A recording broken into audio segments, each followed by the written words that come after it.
குமரன் இருப்பான்.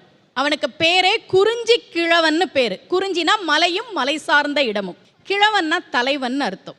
அவன் மட்டும் உயரத்தில் இருப்பவன் அல்ல, தன்னை வணங்குபவர்களுக்கும் உயர்வான வாழ்க்கையை கொடுக்கக்கூடியவன் முருகன்.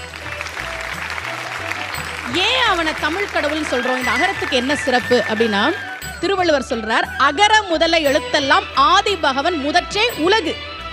உலகத்துல உள்ள எல்லா மொழிக்கும் அகரம் முதல் எழுத்துன்னு சொல்றார். இதுல ஒரு சின்ன தப்பு இருக்க மாதிரி இல்ல? இங்கிலீஷ்ல எது முதல் எழுத்து? ஏ.